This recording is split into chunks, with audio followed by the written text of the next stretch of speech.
Training of female tenors with the aid of Estill and non-Estill figures. Author Hanny van Lankeren. This lecture was part of the 9th Estill World Voice Symposium, held in London, England from 9 to 11 August 2019. This video is produced by Zingen, Zien en Horen. Let me introduce myself.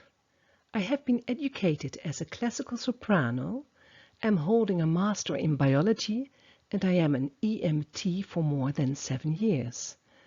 My interest in voice research goes back to the time when I was studying at the conservatory in Groningen, being tutored by the voice scientists Donald Miller and Harm Schutte.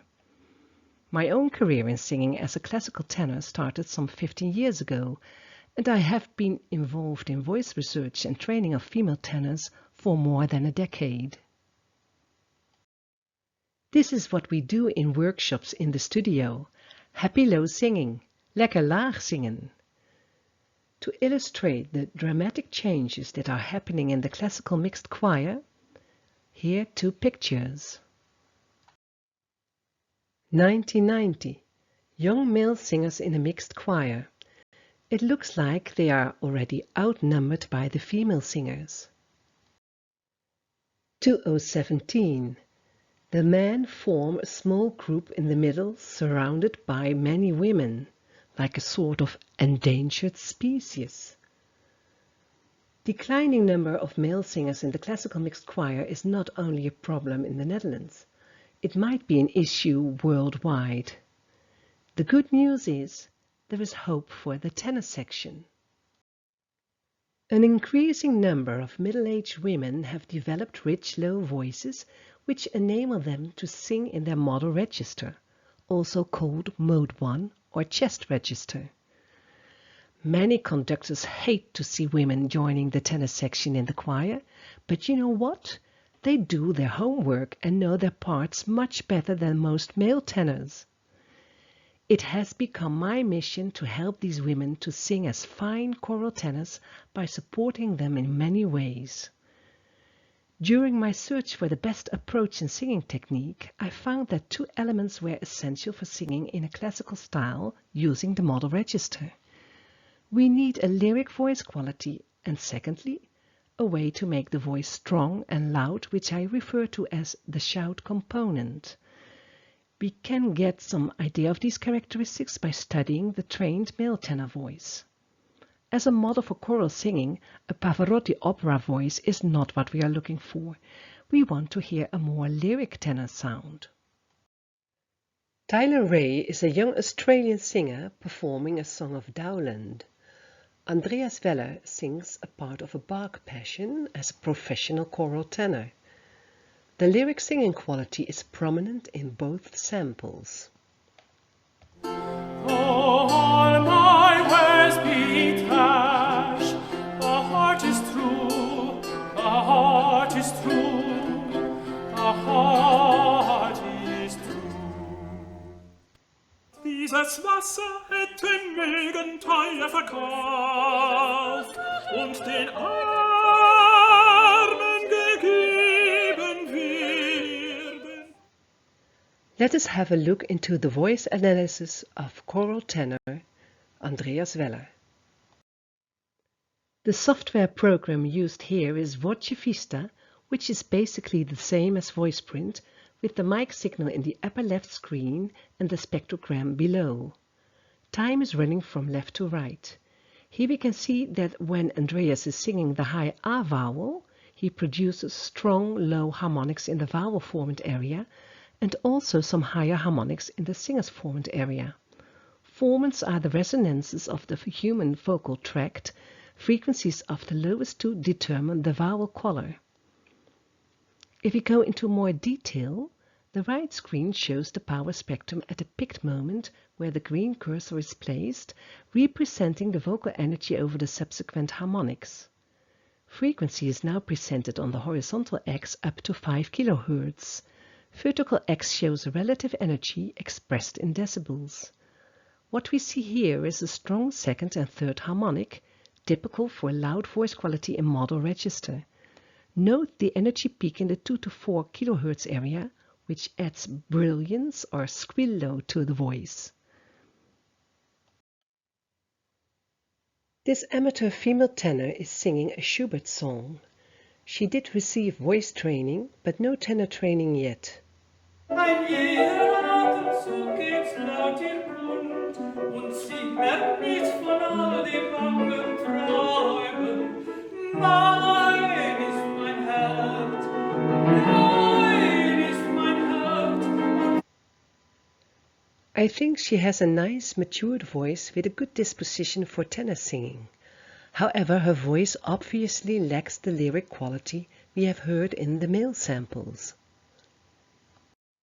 Comparing the specs of the male in the lower part of the screen with the female tenor on top, reveal that indeed there is a strong second and third harmonic present in both voice samples.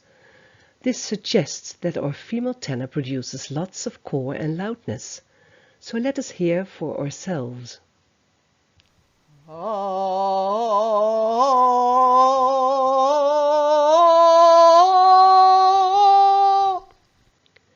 But in the 2 to 4 kHz range, we can see that the peak responsible for brilliance is much less pronounced if compared with the male sample, and it seems part of a higher frequency range. Formant frequencies are very flexible and may play an important role in our perception of voice type and even gender. The formant frequencies of choral singers are currently under investigation. Now we can make a list of voice characteristics we would like to hear in a good tenor voice. We need a lyric singing quality, so lots of cry, and breath support are needed and singing instead of speaking. Then we need lots of energy on the second and third harmonic for loudness, and extreme thickening of the vocal folds, as in shout quality, can help. Then brightness is required on the higher harmonics, and a high tongue position and narrowing of the airy epiglottic sphincter can help with that. And then at last we need a lowering of all the formant frequencies to match the male tenor sound, and we can achieve that by lengthening and widening the vocal tract. What could the Estill toolbox offer for reaching our vocal goals in female tenor training? To find out, a course was organized for 11 singers. They attended about 4 sessions of 3 hours each. All figures of level 1 were covered, as well as 3 voice qualities: speech, shout, and cry in relation to those 2 qualities. Breath support was added as an extension of torso anchoring. In this worksheet, with the Estill figures listed horizontally, are the recipes given for belt, opera, and speech. Shout and female tenor were added to the list. Zooming in on shout, there is only one position in which the shout differs from speech, and that is, listed under the cricoid tilde, the extreme thickening of the vocal folds. Shout is in Estill terms often regarded as loud speech. I will show you that it might be recognized as another voice quality. An impression of the training.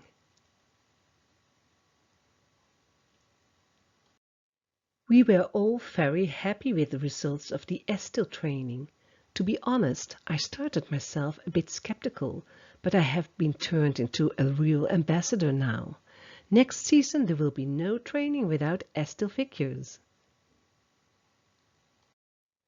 The participants were asked to give a score to all Estill figures, voice qualities and extensions to express how important they felt it is for their own voice training.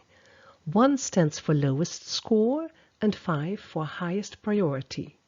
The green color marks the 5 highest scores of the singers. These were for larynx and tongue position, twang, and for both anchoring figures. Then I put my list next to it, marked with a yellow-orange color, which is based on the list of voice characteristics searched for in female tenor singing. It is amazing but understandable that the singers valued some particular Estill figures so high because these exercises are great for all singers and speakers. However, the line of my story of today directs us to the yellow list. I will take you into more details on tilting of the cartilages, tongue, lips and jaw, breath support, and finally shout quality. Activation of the cricothyroid muscle by tilting of the cartilages brings the cry into the voice.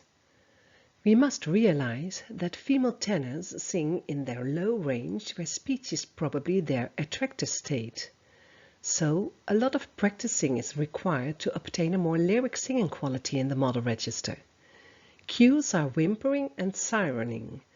I extended the siren with an exercise starting on a low, firm tone, thinning up naturally through the passaggio up to the high range.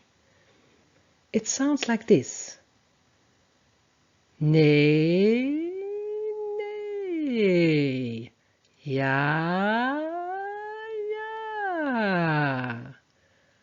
Lots of aging women experience difficulties with their high notes, and this might be their main motivation to start singing as a tenor in the low voice. Restoring access to their higher range is part of the training.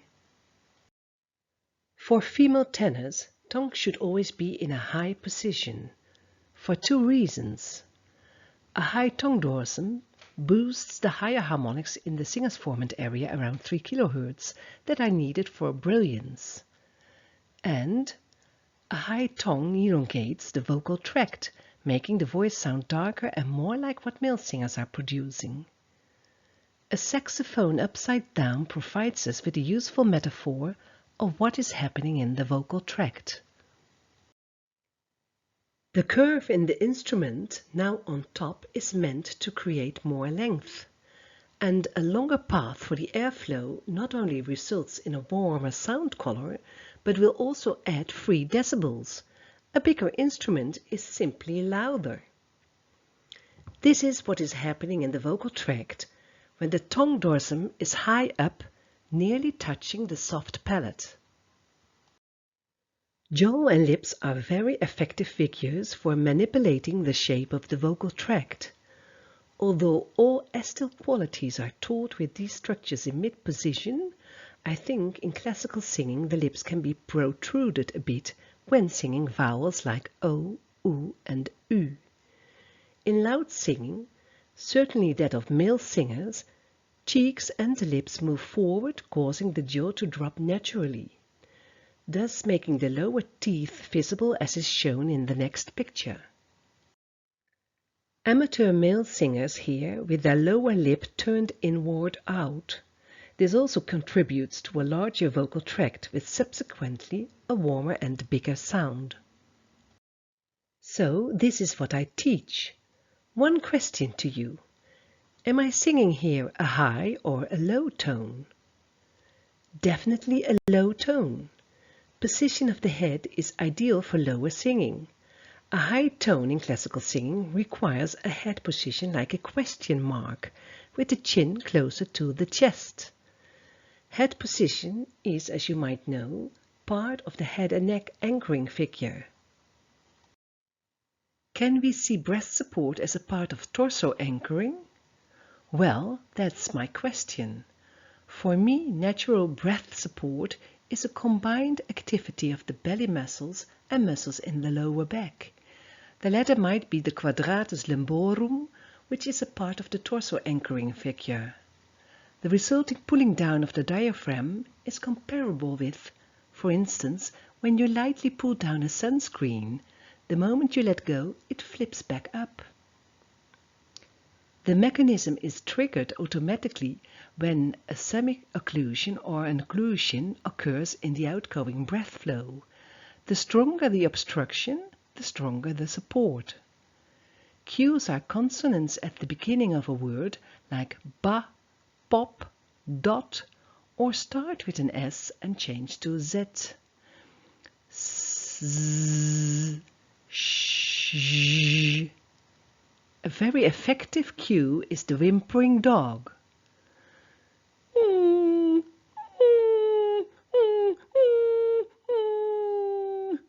You can feel the deeper layers of the belly muscles working during voicing.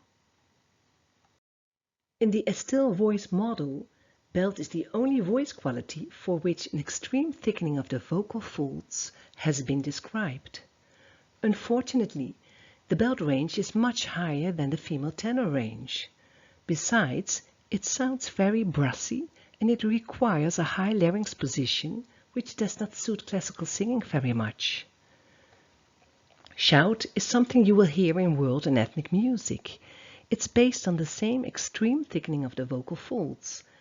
Closed quotient has been measured exceeding 70% both in male and female voices, as is found in earlier research on female tenor voice. The closed quotient is a measure for the vocal fold contact area during one glottal cycle. Shout quality is very easily produced, can be soft or loud, but will always stay projected. It favors the vowels o, and shout is exactly what amateur male singers are producing. My favorite example, the English hooligans. I wanna bang with you in the city. I wanna lay like this forever until the sky falls down on me. Here a voice sample with shout and speech in alternation.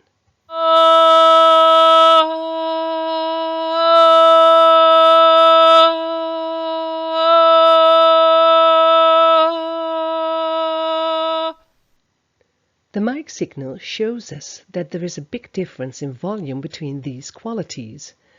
If we look at the power spectra, the second harmonic is strong in both speech and shout, but if we compare corresponding decibel levels, we have a -33 for speech and a -20 for shout, so a 13 decibel difference, which indicates that this harmonic is as much as 4 times as loud in shout as it is in speech.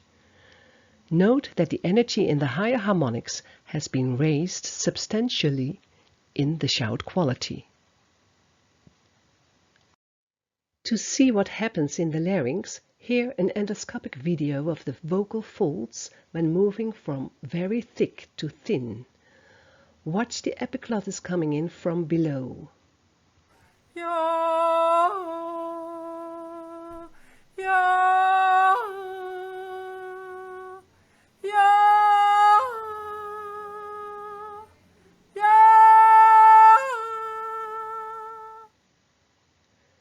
The airy epiglottic sphincter is narrowing during the shout and loosening up again when vocal folds are thinned. Again, the recipes for different voice qualities. The lowest on the list represents female tenor recipe. This quality should always be a fine balance between lyric and shout quality, much like opera quality in male singers. So there are many more options for position of the figures when singing soft or loud. All figures of level 1 offer excellent material for training of female tenors, with special attention to tilting of the cartilages for a lyric singing sound with enough cry in the voice, a high tongue position for brightness and a warmer voice color, protruded lips and dropped jaw for a warmer and bigger sound, and extensions, breath support for phrasing, legato and stability of tone, shout quality for loudness and projection. I would like to end this lecture with a recording of female tenors singing in my studio a fragment of the Armenian oratorio composed by Evedizian.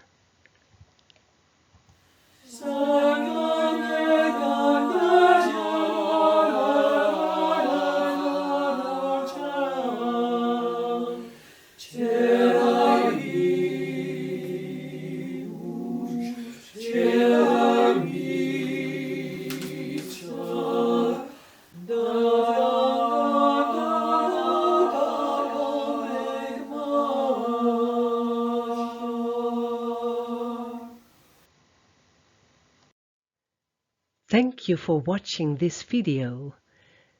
If you are interested, Please surf to my website, femaletenors.com, or send me an email if you want to subscribe to my newsletter or have any questions or suggestions.